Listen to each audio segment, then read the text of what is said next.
आपका स्वागत है गुरु कंपटीशन क्लासेस में। और आज हम लेकर आए हैं आपको सर्वनाम, और सर्वनाम को पूरा कराएंगे। इसकी एक शॉर्ट ट्रिक है, उसको भी बताएंगे कैसे याद किया जाता है। वो सारी चीज़ें आपको क्लियर कराएंगे। तो चलिए देखते हैं।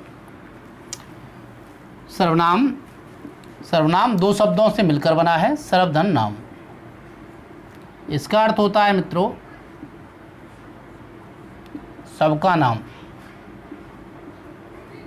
सबका नाम।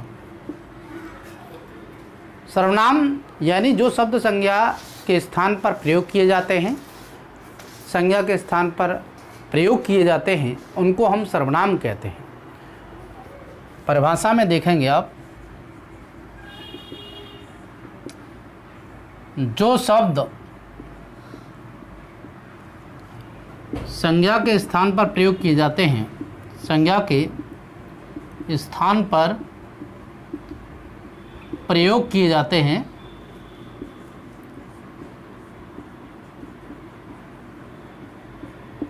उन्हें सर्वनाम कहते हैं। उन्हें सर्वनाम कहते हैं। तो मित्रों देखा हमने कि संज्ञा के स्थान पर जो शब्द प्रयोग किए जाते हैं उन्हें सर्वनाम कहते हैं। जैसे राम खाना खाता है, राम खाना खाता है। राम क्या है मित्रों? संज्ञा है। और इसके स्थान पर अगर मैं दूसरा शब्द प्रयोग कर दूं तो वह खाना खाता है, वह खाना खाता है, तो वह खाना खाता है। तो राम की जगह हमने वह का प्रयोग किया और वह क्या हो गया मित्रों? सर्वनाम हो गया। वह क्या हो गया? सर्वनाम।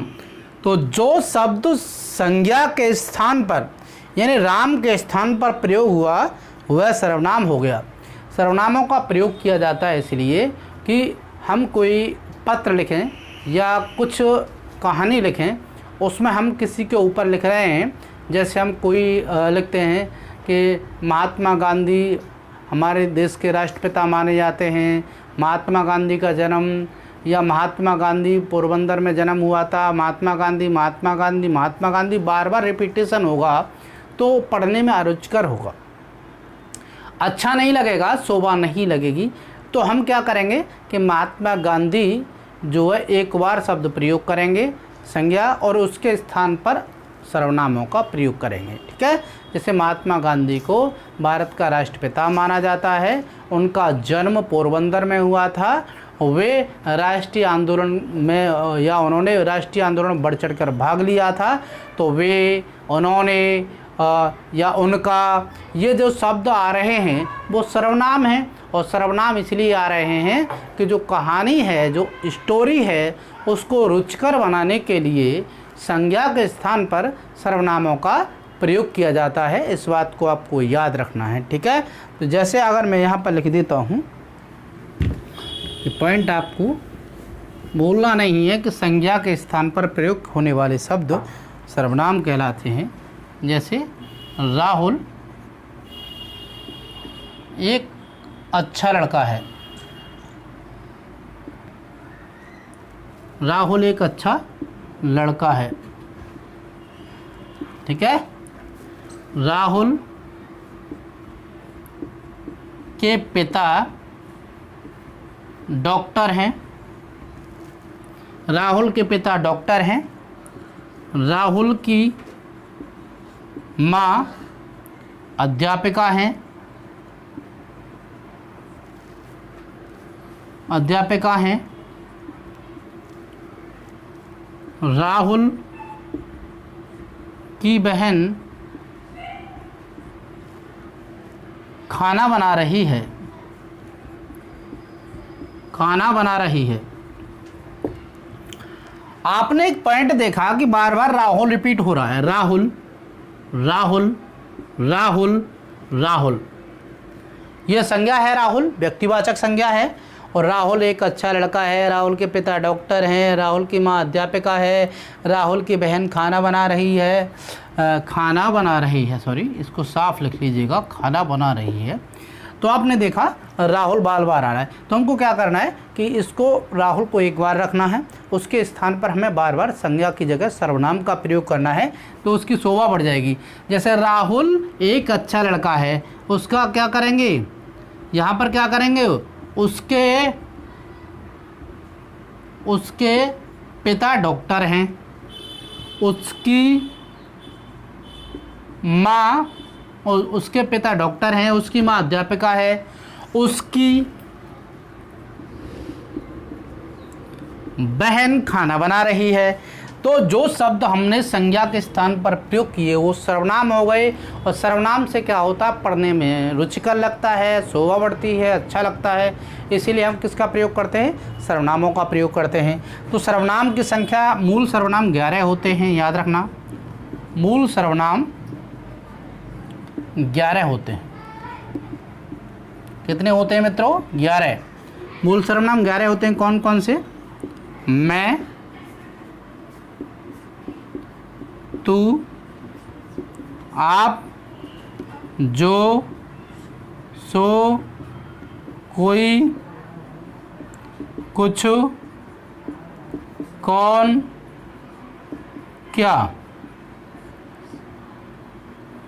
1 2 3 4 5 6 7 8 9, तो आपने देखा यह और वह और रह गई,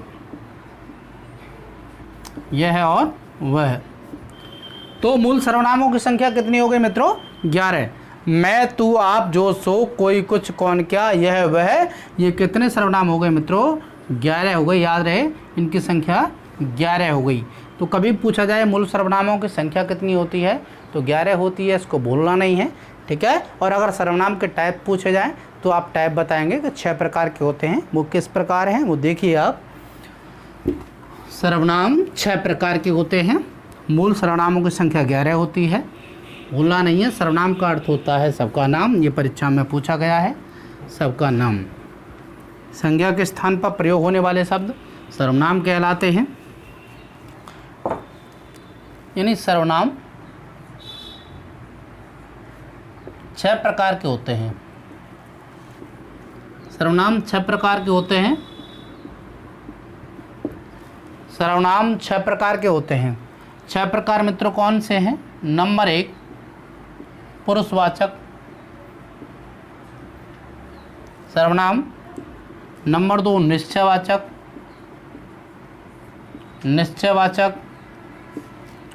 नंबर 3 अनिश्चयवाचक,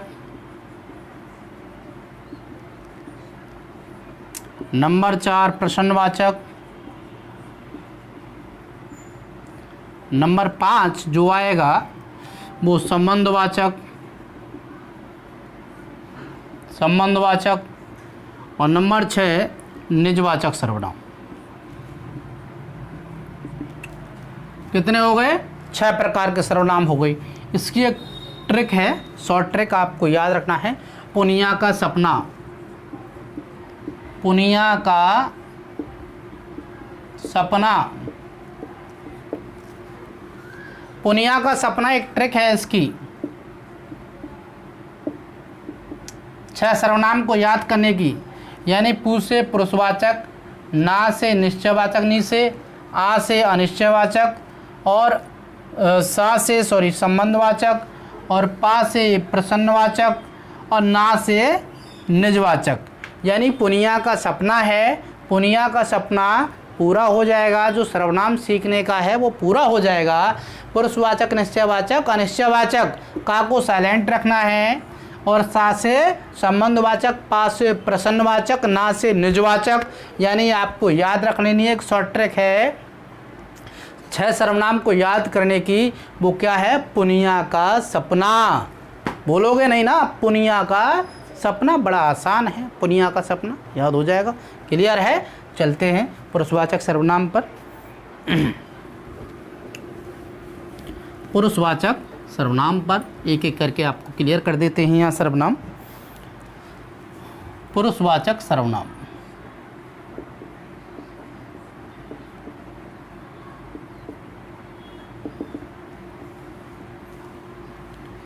इसमें वक्ता,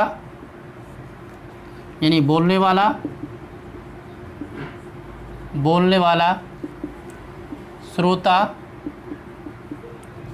सुनने वाला और अन्य के लिए सर्वनाम शब्दों का प्रयोग किया जाता है। सर्वनाम शब्दों का प्रयोग किया जाता है।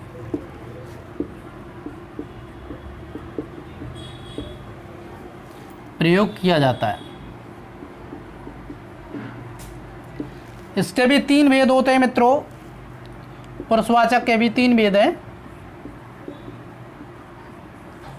पुरुषवाचक के 3 भेद किस प्रकार से हैं देखिएगा। यानी उत्तम पुरुष, मध्यम पुरुष और अन्य पुरुष।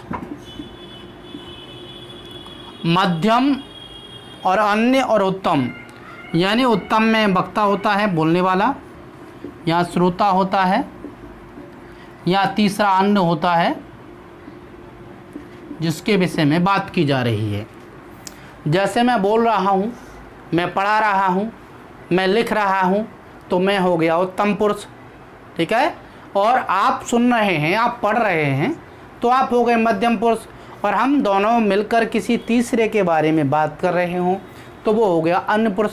जैसे मैं बोलूँ कि तुम कहाँ जा रहे हो, तो तुम में जो शब्द आ गया वो तुम शब्द हो गया मध्यम पुरुष में, नहीं दूसरे के लिए प्रयोग किया जा रहा है, सुनने वाले के लिए। अगर मैं कहूँ मैं पढ़ा रहा हूँ, तो मैं जो शब्द आया वो किसके लिए आया, उत्तम पुरुष के लिए, यानी बोलने वाले के लिए, वक्ता के लिए। अगर हम कहें कि वह बड़ा ही जो है होशियार बच्चा है, वह बड़ा होशियार बच्चा है, तो वह का मतलब है उपस्थित नहीं है, तो वह हो गया अन्य पुरुष में, ठीक है। तो उत्तम यानी वक्ता, बोलने वाला, इसमें क्या आ जाएगा, मैं, मेरा, मुझे, मैं, मेरा, मुझे, मुझको, हम, हमें, हमारा, हम, हमें, हमारा, मैं, मेरा, मुझे, मुझको, हमें, हमारा, ये शब्द किस में आएंगे मित्रों, उत्तम पुरुष में आएंगे। इस बात को ज़रूर याद रखना है। मध्यम में क्या आएगा, तू, तेरा, तुम, तुम्हारा, आप, आपका, ये शब्द किस में जाएंगे, मध्यम में। और अन्य पुरुष में आएगा वह, वे, उनका, उसे, उन्हें, उसकी, ये शब्द किस में चले जाएंगे मित्रों, अन्य पुरुष में। तो पुरुषवाचक आपने देखा, क्लियर हुआ कि पुरुषवाचक 3 प्रकार का होता है, उत्तम पुरुष, मध्यम पुरुष और अन्य पुरुष। उत्तम पुरुष बोलने वाला होता है, लिखने वाला होता है, पढ़ाने वाला, सुनने वाला मध्यम पुरुष। तीसरा जिसके विषय में बात की जा रही है तो वो क्या हो जाएगा, अन्य पुरुष हो जाएगा। इसको याद रखना है, ठीक है। तो अब आगे चलते हैं निश्चयवाचक पर। निश्चयवाचक सर्वनाम पुरुष होते हैं 3, उत्तम, मध्यम, अन्य। अब आइए निश्चयवाचक सर्वनाम। निश्चयवाचक सर्वनाम,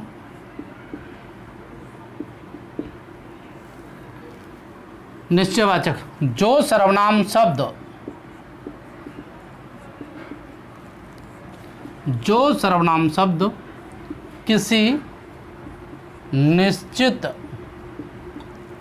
व्यक्ति या वस्तु का बोध कराते हैं, वस्तु का बोध कराते हैं।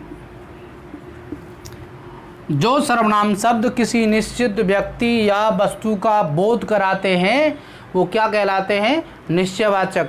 इसमें क्या होता है, ये संकेत जो करते हैं, ये संकेत पास और दूर की वस्तु के लिए,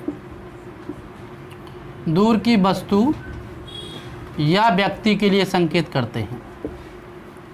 इसमें ज़रूर याद रखना है, दो शब्द ज़रूर याद रखने हैं। क्या आता है इसमें? यह और वह। ये ट्रिकी मान लो इसकी, यानी निश्चयवाचक सर्वनाम में यह और वह का अधिक प्रयोग होता है, यह और वह का। जैसे यह मेरा घर है, तो यह आ गया, अर्थात क्या हो जाएगा? निश्चयवाचक हो जाएगा मित्रों। राम की गाड़ी है, वह राम की गाड़ी है।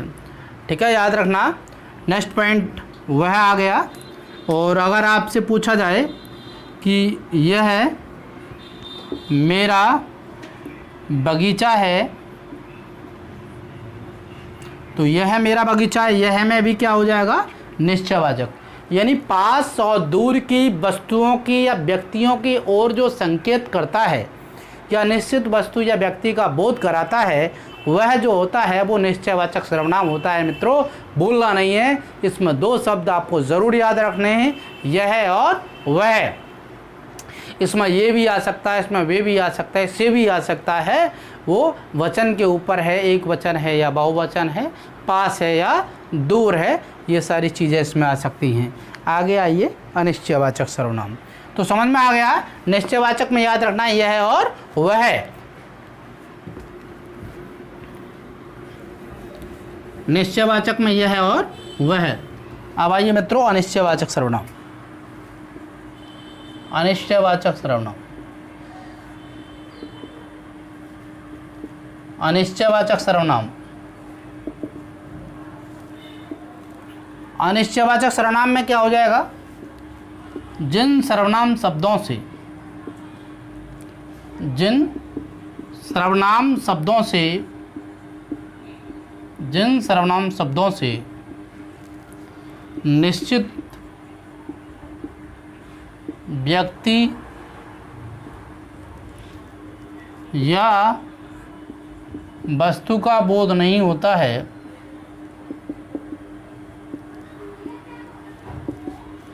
नहीं होता है। जिन सर्वनाम शब्दों से निश्चित व्यक्ति या वस्तु का बोध नहीं होता है, वहाँ पर जो होता है वो मित्रों अनिश्चयवाचक सर्वनाम होता है। अनिश्चयवाचक सर्वनाम में दो आपको वाचक शब्द याद रखने हैं, कोई और कुछ।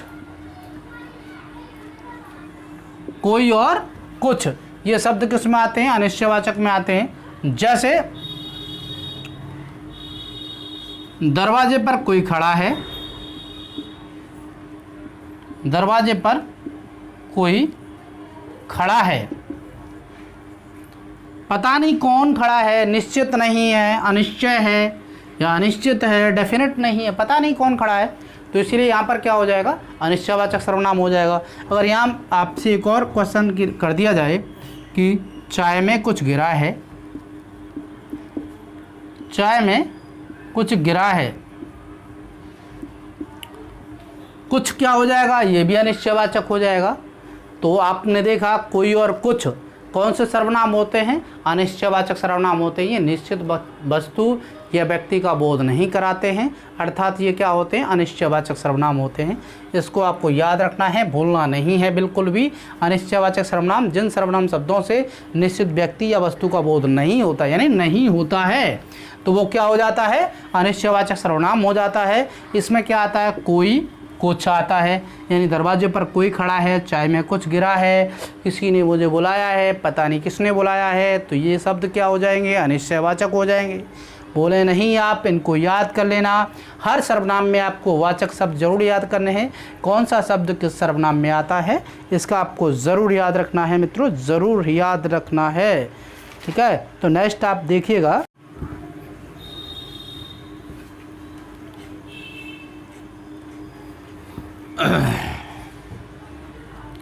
संबंधवाचक।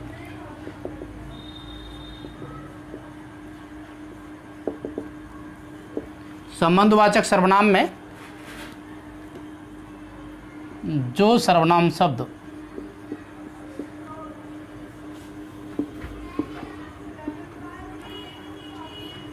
किसी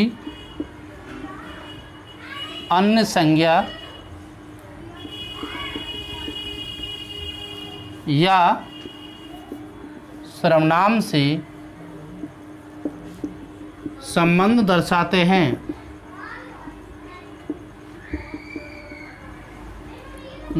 हैं। उन्हें संबंधवाचक कहा जाता है। इनमें एक मुख्य वाक्य होता है, एक आश्रित वाक्य होता है। मुख्य वाक्य और आश्रित वाक्य को जोड़ते हैं जो शब्द, जिन शब्दों से मुख्य वाक्य और आश्रित वाक्य जुड़ा होता है या संज्ञा और सर्वनाम का संबंध होता है, उसको हम क्या कहते हैं? संबंधवाचक सर्वनाम कहते हैं। इसमें आपको शब्द जो याद रखने हैं मित्रों, उसमें याद रखना है जो, सो, जिसकी, उसकी, जैसा, वैसा,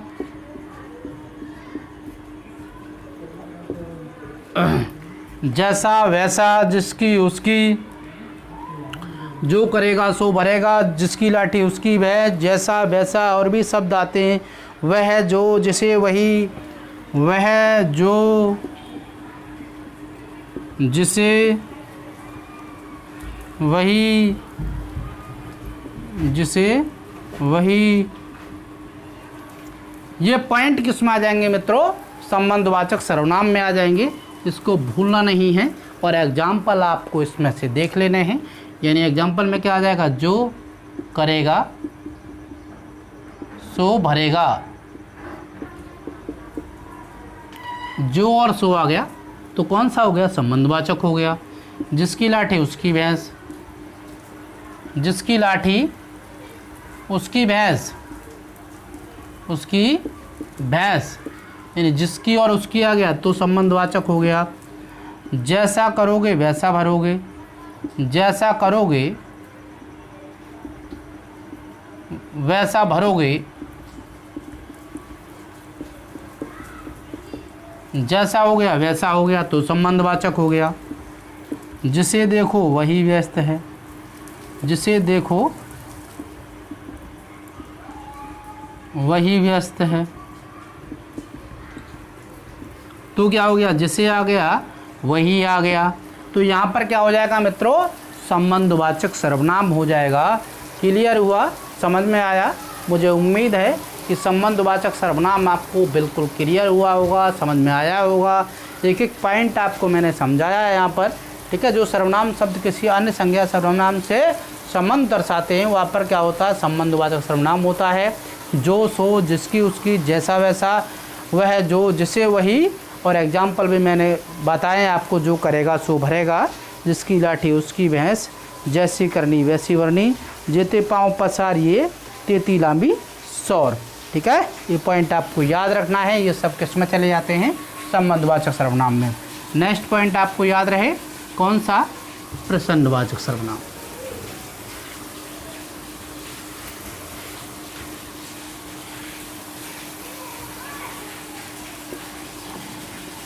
प्रसन्नवाचक सर्वनाम।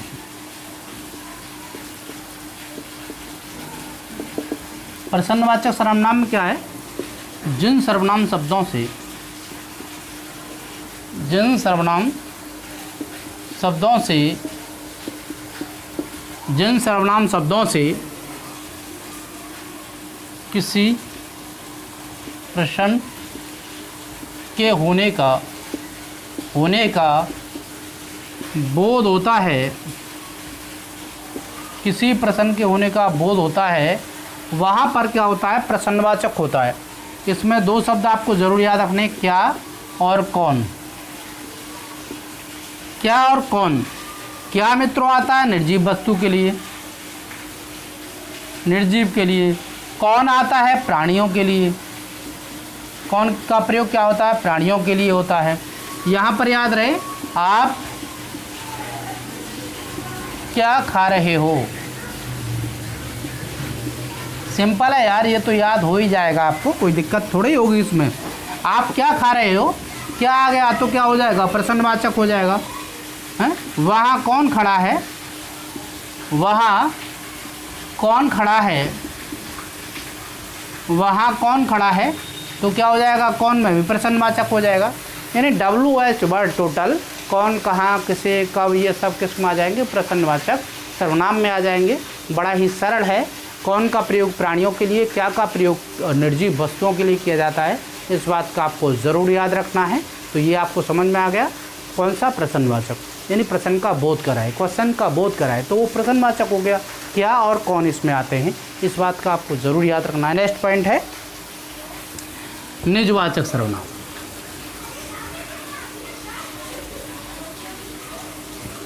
कौन सा? निजवाचक सर्वनाम।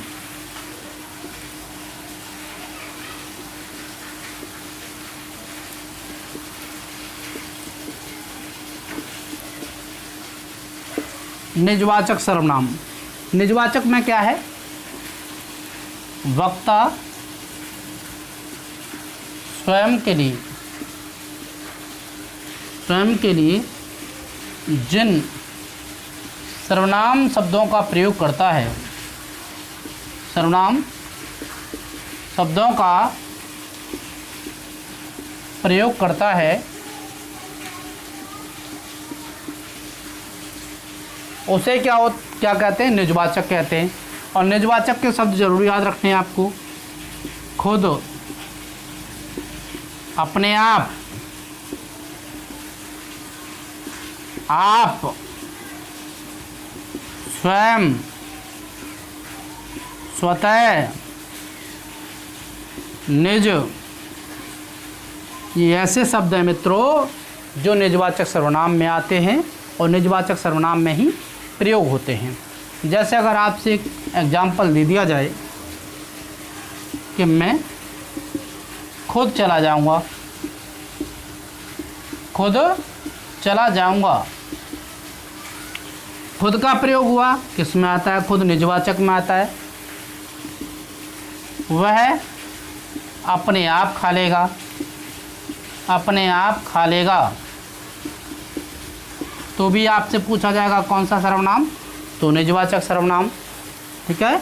वह स्वयं लिख लेगा, तो भी स्वयं में क्या हो जाएगा? निजवाचक सर्वनाम हो जाएगा। तो मित्रों ये सर्वनाम के 6 टाइप हो गए और 6 टाइप आपको समझ में आए होंगे। आई होप, मुझे आशा है कि आपको कोई दिक्कत नहीं हुई होगी। ठीक है। तो आपको अगर वीडियो अच्छी लगी हो तो लाइक करें, शेयर करें, सब्सक्राइब करें।